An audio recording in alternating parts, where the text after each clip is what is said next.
हाय, मेरा नाम अविद बंसल है। मैं एक ऑथर और एक लाइफ कोच हूँ in the art of conscious living. I have made my self available here with just one simple intention, life के उस फिनोमिना के बारे में सही अवेयरनेस फैलाना जिसे आज लोग मैनिफेस्टेशन कहते हैं। और मेरा आपसे एक ही एश्योरेंस है, जो भी मैं इन वीडियोस में शेयर करूंगा that will be completely faithful to Neville Goddard, and वो मेरे खुद के एक्सपीरियंस से बाहर आएगा।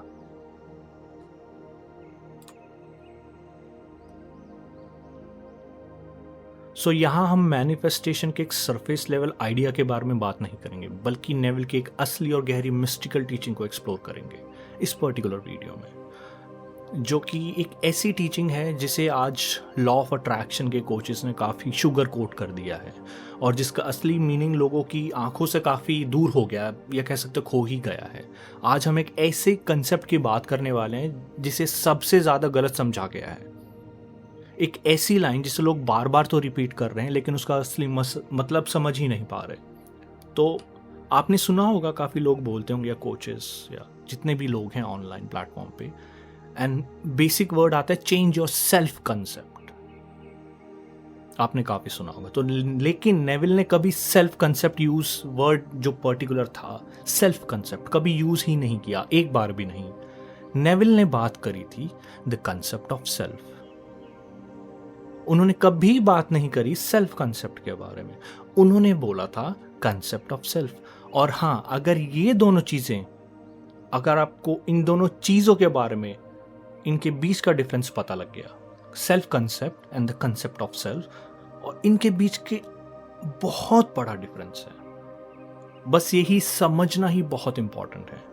सो आज मैं आपको बताऊंगा कि ये फर्क क्यों इतना इंपॉर्टेंट है, कैसे गलत समझ आपकी पूरी प्रैक्टिस को डिस्टॉर्ट कर सकती है, और कैसे कंसेप्ट ऑफ सेल्फ को समझने से आपकी पूरी लाइफ का डायरेक्शन चेंज हो सकता है। Not self concept but the concept of self. So जब नेविल ने कंसेप्ट ऑफ सेल्फ बोला था, वो कभी आपके पर्सनैलिटी की बात नहीं कर रहे थे। वो ये नहीं कह रहे थे कि आप एक कॉन्फिडेंट इंसान बनो, एक अच्छी तरह से ड्रेस करो, एक सोशल स्किल्स इंप्रूव करो।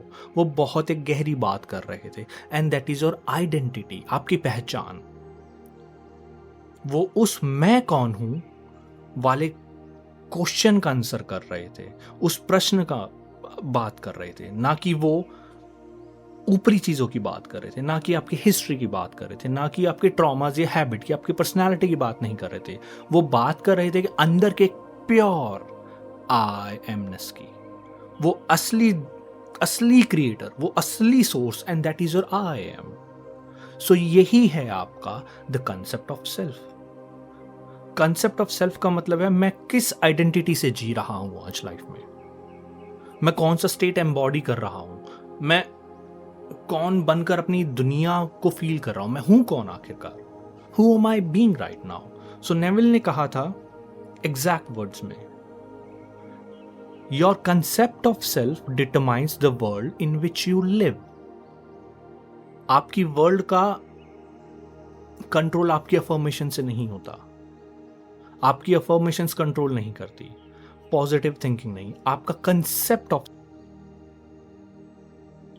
सो मैं आपको एक बेसिक डिस्टिंक्शन बताता हूं। जो आपने सेल्फ कंसेप्ट सुना, जो आज हमारी एक नई कम्युनिटी में लॉ ऑफ अट्रैक्शन में बहुत चल रहा है। सेल्फ कंसेप्ट होता है कि मैं कॉन्फिडेंट हूं, आई एम कॉन्फिडेंट, मैं लवेबल हूं, I am lovable, I am वर्दी, मैं वर्दी हूं, या आई एम स्ट्रांग। ये पर्सनैलिटी इंप्रूवमेंट है, ये सिर्फ एक सरफेस साइकोलॉजी है। But the concept of self जो हमें नेविल ने बताया था, वो बताता है मैं वो हूं जिसके पास उसके डिजायर ऑलरेडी हैं। I am the one who has his own desires already. I am the new person. I am the cause of my life, and I am which I am. I am the person who's already lucky. And that is the concept of self, not self-concept. So आपको difference दिखा? Self concept आपकी personality को improve करता है, but concept of self आपकी पूरी identity change करता है। So self concept outer human को पॉलिश करने में काफी हेल्प करेगा, जरूर करेगा, but the concept of self आपके अंदर के क्रिएटर को एक्टिवेट करता है। द सेल्फ कंसेप्ट काफी कॉस्मेटिक है, just like makeup. But the concept of self आपका रियल क्रिएटिव है, and that is your I amness. And that's why Neville बार बार कहते थे कि your imagination, your I amness, your conscious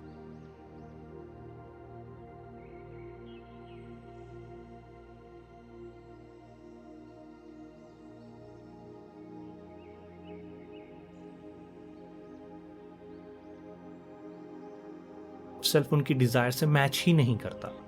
so अगर आप इस मोमेंट पे कहते हो कि आई एम लव्ड, पर अगर आप अंदर से कंसेप्ट ऑफ सेल्फ ये है कि आपका, कि आप खुद से कहते हो कि मैं हमेशा वो बंदा हूं जिसे हर कोई छोड़ देता है,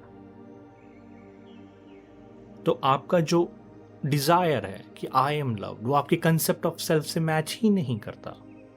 सो मैं आपको एग्जाम्पल देता हूं कि अगर आप कहते हो कि आई एम अबंडेंट, बट आपका कंसेप्ट ऑफ सेल्फ ये है कि मैं स्ट्रगल हमेशा करता हूं, मेरी लाइफ में बहुत स्ट्रगल है यार, तो आपको लाइफ स्ट्रगल ही दिखाएगी. वर्ल्ड आपके जो आप चाहते हो उसको रिस्पॉन्ड नहीं करता, वो आपके बीइंग को रिस्पॉन्ड करता कि आप क्या हो. क्योंकि अगर आप नेविल का ये सबसे ब्यूटीफुल जो वर्स है अगर मैं बताऊं, उन्होंने कहा था कि to be conscious of being poor while praying for riches is to be rewarded with which you are conscious of being. यानी आइडेंटिटी हमेशा जीतती है लाइफ में. लाइफ आपको वो ही दिखाएगी जो आप खुद से अवेयर हो, जो आपकी आइडेंटिटी है. सो अगर मैं आपको एग्जांपल दूं, एक रैंडम एक इंटरेक्शन था मेरा किसी के साथ, तो उन्होंने बोला था कि मैं अपनी लाइफ में वेल्थ मैनिफेस्ट कर रहा हूँ, मैं अफर्मेशंस बोलता हूँ, मैं विजुअलाइजेशन करता हूँ, और मैं खुद से बोलता हूँ I am wealthy, I am a very good entrepreneur, I am earning 6-7 figure salary and all those things. But फिर उन्होंने बताया कि recently I lost my job. मैं इस जॉब से निकलने के लिए मैं मैनिफेस्ट कर रहा हूँ कि मेरा खुद का बिजनेस और काफ़ी अच्छा पैसा है, but I recently lost my job. लगता है मेरी ना किस्मत ही बहुत ख़राब है यार, मुझे समझ नहीं आता. डे एंड नाइट वो खुद को बोल रहे थे I am wealthy person, I am this और दैट. बट जैसे ही लाइफ में कुछ गलत हुआ तो जो फर्स्ट रिएक्शन था उस इंसान के मुंह से वो क्या था, लगता है मैं अनलकी हूं. And that is the concept of self, and that is the difference between affirmations which is cosmetic and the concept of self. So right now if you want money in your life, पैसा चाहिए, घर चाहिए, नौकरी अच्छी चाहिए, अगर खुद का बिजनेस चाहिए, अच्छा रिलेशनशिप चाहिए एक स्पेसिफिक पर्सन के साथ, राइट नाउ आप उस चीज़ को कह सकते हो कि मेरे पास वो है, अफर्मेशंस में ला सकते हो, दिन रात विजुअलाइज कर सकते हो. बट एज सुन एज जो आपको नेचुरल जो अंदर बॉडी है, जो नेचुरल माइंड है, वो कुछ और ही सोच रहा है. वो कैसे पता लगता है? क्योंकि जब लाइफ में हल्का सा भी कुछ बुरा होता है तो जो आपका फर्स्ट रिएक्शन आता है वो आपका कंसेप्ट ऑफ सेल्फ होता है. शिट, मेरी लाइफ में हमेशा स्ट्रगल है यार, शिट, जैसे कुछ हुआ यार, मुझे पता था मेरे पैसे खोएंगे, मेरे साथ हमेशा ऐसा ही होता है, मेरे साथ हमेशा मेरे हाथों से पैसा चला जाता है. And that is the concept of self. So आप कंसेप्ट ऑफ सेल्फ को एक रूट की तरह समझ लो. अफर्मेशंस उसकी ब्रांचेस हैं और विजुअलाइजेशन उसकी लीव्स हैं. पर जब रूट ही सेम रहेगी तो फ्रूट कैसे बदलेगा? अगर रूट आपकी अनवर्दीनेस है, यूर फीलिंग अनवर्दीनेस, तो फ्रूट भी आपका रिजेक्शन ही होगा. और अगर रूट आपका लैक है तो फ्रूट भी स्कार्सिटी होगा. तो नेविल ने कभी आपको लीव्स को ट्रिम करने को नहीं बोला था. उन्होंने सिंपली बोला रूट चेंज करो, आइडेंटिटी चेंज करो, और जैसे ही रूट बदलेगा लाइफ खुद ही बदल जाएगी. तो यहां पे मैं आपको एक डिस्टिंक्शन बताता हूं. हर इंसान के अंदर दो सेल्फ होते हैं. एक साइकोलॉजिकल सेल्फ जो आपकी पर्सनैलिटी से बनता है, आपकी हैबिट्स, आपके इमोशंस, जो काफ़ी फ्रेजाइल होता है और आपकी काफ़ी इनसिक्योरिटीज होती हैं. और second is the spiritual self जिसकी नेविल बात करते थे, जो है क्रिएटिव पावर, और वो है आपका आई एम, जिससे दुनिया रिफ्लेक्ट होती है. तो जो सेल्फ कंसेप्ट है, जो लॉ ऑफ अट्रैक्शन में हम बहुत सुनते हैं, वो साइकोलॉजिकल सेल्फ को इंप्रूव करता है, जो ऊपर के तहत का है, ऊपर की लेवल का है. But the concept of self spiritual self को जगाता है. तो साइकोलॉजिकल सेल्फ आपका कहता है कि I don't feel confident now days, but जो आपका स्पिरिचुअल सेल्फ है वो कहता है I am, followed by anything.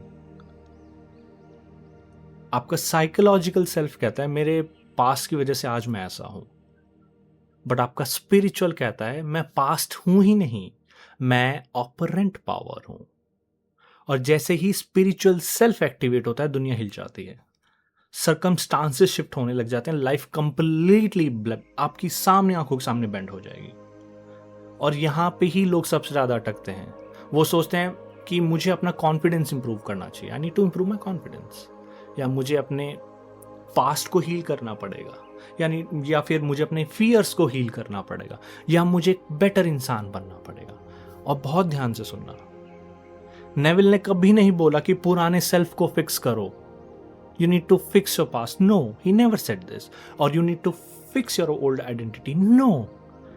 उन्होंने सिंपली बोला उसे छोड़ दो, उसे मरने दो, die your self to the old man, you need to abandon the old man, एक नई आइडेंटिटी अपना लो। सो नेविल ने कहा था, change the I am and the all world will change accordingly. और यही काफी है। मैं आपको एक एग्जाम्पल देता हूं। अगर आज आपका ड्रीम है कि आज आपको एक सेकंड घर खरीदना है, दूसरा घर खरीदना अपनी फैमिली के लिए, आपका ड्रीम था। आज एक घर में रह रहे हो, वो भी अपना है, बट आप एक बड़ा घर बनाने जा रहे हो। तो आप क्या करते हो? रियल वर्ल्ड में एक प्लॉट, एक पीस ऑफ लैंड खरीदोगे, कुछ ईंटें खरीदोगे, पत्थर, सरिया, सीमेंट खरीदोगे और अपना घर बनाओगे। क्या आप अपने पुराने घर की ईंटें उखाड़ के ले जाते हो नए घर में लगाने के लिए? नहीं। So stop worrying about old self. You can not take in to the new state which belongs to the older one. You can not infect your self with your past. जब आप कुछ नई स्टेट को बनाने जाते हो तो पुरानी स्टेट से कुछ भी नहीं ले जाते। सिमिलरली, जब आप नई आइडेंटिटी बनाने चाहते हो तो पुरानी आइडेंटिटी को रिपेयर तक भी नहीं करते। You simply build it just like your home. You are not worried about your older home. पुरानी घर की बिल्कुल चिंता नहीं है मुझे, मैं तो नया बनाने जा रहा हूं। और जो लोग नया घर बनाने ले जाते हैं पुराने घर में से, वो एक ऐसा मोमेंट आता है कि पुराना घर आधा टूटा होता है और नया घर आधा बना होता है। वो दोनों स्टेट को एंजॉय नहीं कर पाते। So you need to let go of your past. Change the I am and the world will change accordingly. So you need to build your identity from completely scratch.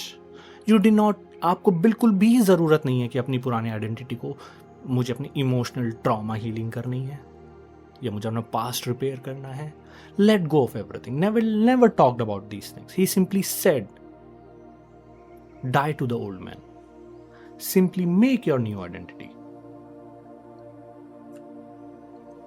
सो अब question सबसे बड़ा यहाँ पे ये आता है कि नया जो मेरा कंसेप्ट ऑफ सेल्फ है उसमें कैसे मैं एंटर करूँ, मैं कैसे बनाऊँ अपने नया सेल्फ कंसेप्ट को, कंसेप्ट ऑफ सेल्फ को कैसे बनाऊँ। ये आइडेंटिटी शिफ्ट फोर्सिंग से बिल्कुल नहीं होती, ना ही एफर्ट से होती है, ये सेल्फ वर्क से भी नहीं होती। जो आइडेंटिटी शिफ्ट होती है वो फीलिंग से होती है, लेकिन ये इमोशंस नहीं है, ये आपकी आई एमनेस है, ये आपकी बीइंगनेस है, आपकी आइडेंटिटी है। सो नेविल ने बार बार एक ही बात कही थी, Assume the feeling of wish fulfilled। Feeling का मतलब हैप्पीनेस, जॉय या एक्साइटमेंट हमेशा नहीं होता। फीलिंग का मतलब होता है एक्सेप्टेंस, कि मैं हूं, ये मेरा नेचुरल स्टेट है, मैं ऑलरेडी हूं। इसको समझने के लिए अगर मैं आपको एक एग्जांपल दे पाऊं, मैंने आपको पहली वीडियोस में बताया था कि we are living a life of borrowed assumptions. जो लोग हमें बोल के जाते हैं हम उन्हें सच मान लेते हैं। सो अगर आज मैं एक मार्केट में जाता हूं और वहां पे मुझे कोई पुराना दोस्त मिलता है एंड सडनली वो बोलता है कि यार लाइफ बहुत हार्ड है, I lost my money, I lost my this और दैट। वो अपनी पूरी लाइफ की कहानी सुनाता है एंड लास्ट में बोलता है यार सही में लाइफ बहुत हार्ड है। अगर आप वहां पे फुल हार्टेडली, नोइंगली या अननोइंगली उससे एक्सेप्ट करते हैं, it simply means you have assumed the assumption of others. और आपने वहां पे फीलिंग दी है, तो फीलिंग नॉट ऑलवेज मीन्स कि happiness, sadness, Joy, depression. It also means acceptance. आपने एक्सेप्ट कर लिया, उस आपके दोस्त ने बोला लाइफ बहुत हार्ड है, आपने बोला हाँ यार बिल्कुल सही है, बहुत सही कह रहे हो आप, लाइफ बहुत हार्ड है। सो वही आपकी आइडेंटिटी है। और वो आपने जो फैक्ट आपके दोस्त ने बोला था, जिसने अपने पर्सनल एक्सपीरियंस से बोला, आपने सिर्फ एक छोटी सी फीलिंग से एक्सेप्ट कर लिया कि हाँ यार ये तो सही कह रहे हो। सो जब आपकी लाइफ में कोई आके आपको कुछ बताता है, एक फैक्ट बताता है लाइफ का कि it is really hard to earn money, और आप उसे सिंपली एक्सेप्ट कर लेते हो, हाँ यार बिल्कुल सही कर रहे हो, मनी कमाना, पैसा कमाना बहुत मुश्किल है, आपने उसे फीलिंग्स एक्सेप्ट कर लिया है and you have said yes. So feeling is the secret का हमेशा मतलब ये नहीं होता कि मैं खुशी से, जो आजकल लॉ ऑफ अट्रैक्शन में जो लोगों की सबसे बड़ी प्रॉब्लम है वो है कि यार मैं 24 घंटे अपनी वाइब्रेशंस कैसे हाई रखूं। आप क्या रेडियो हो, या वो कंप्लीटली एक रैम्पेज पे चले जाते हैं, टॉक्सिक पॉजिटिविटी 24 घंटे हाई, पता नहीं शायद उन्हें कोई कॉफी पी ली हो, ओवरडोज कर लिया हो, 24 घंटे हाई, और फिर वो 1-2 दिन बाद बर्न आउट हो जाते हैं। फीलिंग का सिंपली मीनिंग होता है if you are feeling happy that is happy, if you are feeling sad that is sad, but what you have accepted true about your life. अगर आज आप मुझे आके कहते हो कि आई बिलीव इन एस्ट्रोलॉजी, और मैं बोलूँ हाँ बिल्कुल एस्ट्रोलॉजी बिल्कुल सही है, तो I have accepted with you with a feeling, and that feeling is my acceptance. मेरे अंदर से कोई हार्ट बर्निंग सेंसेशन नहीं आई। और हाँ, आज अगर आप एक पर्टिकुलर रिलीजन या फिर एक पर्टिकुलर आइडिया में बिलीव करते हो और उस एक नया बंदा आया आपकी लाइफ में जो उस आइडिया को अपोज करता है, तो आपकी दिल और दिमाग में बर्निंग सेंसेशन आती है। वो दिखाता है कि you do not accept this idea, जो मुझे नया बंदा बोल रहा है, तो आपने वो एक्सेप्ट नहीं किया। बट हाँ, अगर वो आपसे कुछ मिलती जुलती बातें करता है और आपके दिल और दिमाग में कुछ वो बर्निंग सेंसेशन नहीं आती, रेजिस्टेंस नहीं आती, it means you have accepted this as a fact with your feeling. वो एक नेचुरलनेस होती है। सो नेविल ने यहाँ पे काफी इंपॉर्टेंट चीज बताई थी, can not enter the Sabbath until the state feel natural. Sabbath का मतलब ही रेस्ट है। रेस्ट का मतलब होता है no trying, no forcing, no checking, no becoming. ये जो भी मैं हूं, मैं ऑलरेडी हूं। आपने एक्सेप्ट कर लिया है कि आज ठीक है, आज मेरे पास पैसा नहीं है, मान लो कल मैं एक वेल्दी इन्वेस्टर बनना चाहता हूं, तो अगर मैं उस लाइफ में उस फीलिंग को ला पाऊं, उस फीलिंग को अपनी तरफ से कंप्लीटली नेचुरल कर दूं कि अब मेरा उसके लिए अफर्म या विजुअलाइज करने का भी मतलब नहीं बनता, तो इसका सिंपली मीनिंग है कि आपने उस फीलिंग को नेचुरल बना दिया है। सो नेविल ने यही बोला था, you need to keep on visiting a state until the state becomes natural to you, and the day it become natural, आपकी लाइफ में वो मैनिफेस्ट होता है। जब भी आपको डाउट आए कि फीलिंग इज द सीक्रेट और नॉट, या अभी आज मेरे पास पैसा नहीं है, मैं बहुत गरीब हूं, एक पैसा मेरे नाम पे नहीं है, एंड सडनली अगर मैं अपने आप को अफर्म या विजुअलाइज करता हूँ कि मैं बहुत एक रिच आदमी हूँ, बहुत बड़ा मर्चेंट या काफ़ी बड़ा बिजनेसमैन हूँ, तो मेरे माइंड में और मेरे दिल में छोटी सी एक चुभन या फिर एक हीट सी जनरेट होती है, डिस्कम्फर्ट आता है कि यार ये तो मैं हूं ही नहीं। ये वही फीलिंग है जब आप लाइफ में पहली बार एक जिम जाते हो, आप 5 किलो का डंबल उठाते हो, आपको लगे यार बहुत भारी है, कैसे उठा पाऊंगा मैं अगले दिन, बट आप अगले दिन फिर जाते हो, वो थोड़ा सा आसान हो जाता है, अगले दिन फिर जाते हो, फिर थोड़ा सा आसान हो जाता है, अगले दिन फिर जाते हो, फिर थोड़ा सा आसान हो जाता है, फिर शायद 2-3 महीने में 5 किलो का आप उठाना भी छोड़ दोगे, बोलेगा मुझे 10 किलो पे शिफ्ट होना है, क्योंकि आपने उस डंबल को अपनी तरफ से नेचुरल बना लिया। और फीलिंग भी इसी तरह काम करती है। राइट नाउ वो फीलिंग आपको थोड़ी सी अजीब लग सकती है कि यार मैं तो ऐसा हूं नहीं, मैं अपने बारे में ऐसा क्यों बोल रहा हूं, ये मैं फील ही कैसे, मैं कर ही नहीं पा रहा, मुझे बहुत अजीब फील होता है, मेरे अंदर से कुछ आता है, रेजिस्टेंस ही आती है। वो आपका फर्स्ट डे ऑफ जिम है। अगले दिन आप फिर विजुअलाइज करोगे, फिर अफर्म करोगे, फिर एक्सेप्ट करोगे, अगले दिन थोड़ा सा आसान होगा, अगले दिन फिर आसान होगा, फिर आसान होगा, और करते करते करते करते वो जो आपका अजम्पशन था वो धीरे धीरे आपके लिए नेचुरल हो जाएगा। और उस दिन आप बोलोगे आज मेरा मन नहीं कर रहा विजुअलाइज करने का, यार मुझे अफर्म करने का, मतलब मुझे मन नहीं लग रहा, I am at peace, and that is the sabbath. अब आपका काम सब खत्म है, बस अपनी लाइफ एंजॉय करो, और आप देखोगे लाइफ में कुछ ऐसे ऐसे मोमेंट आएंगे, आपको पता भी नहीं होगा, आप डिसाइड भी नहीं कर पाओगे, आप उस डायरेक्शन में चलने लग जाओगे। सो फीलिंग को नेचुरल बनाना होगा, और जब वो फीलिंग नेचुरल हो जाती है, लोग पहले दिन ही घबरा जाते हैं, यार मुझे अच्छा नहीं लग रहा, या मुझे समझ नहीं आ रहा, या फिर पता नहीं मैं कैसे अज्यूम करूं। अगले दिन आके फिर करो, just like going to the gym. हमेशा जिम का एग्जाम्पल याद रखो, फिर वो एक तरह से नेचुरल बन जाएगा आपका। और जब वो नेचुरल बन जाता है तो then you have worked upon the concept of self, not self concept. So that's why अगर आप आज भी जाके लॉ ऑफ अट्रैक्शन चैनल्स पे जाके देखोगे, लोग 24 घंटे वो टॉक्सिक पॉजिटिविटी की बात करते हैं और 1-2 दिन में वो बर्न डाउन हो जाते हैं, I spiral down. But once you understand the concept of self, सब क्लियर हो जाता है. और आखिरी बात आपको ये याद रखनी है, self concept is an external thing, but the concept of self is something which is taking the identity, which is doing the self concept. So कभी चिंता मत करना कि मेरे सपने में क्या हो रहा है या मेरे सपने में क्या आ रहा है. That is the self concept. But वो सपना कौन ले रहा है, who is dreaming the dream is the concept of self, who creates everything, and that is your I am.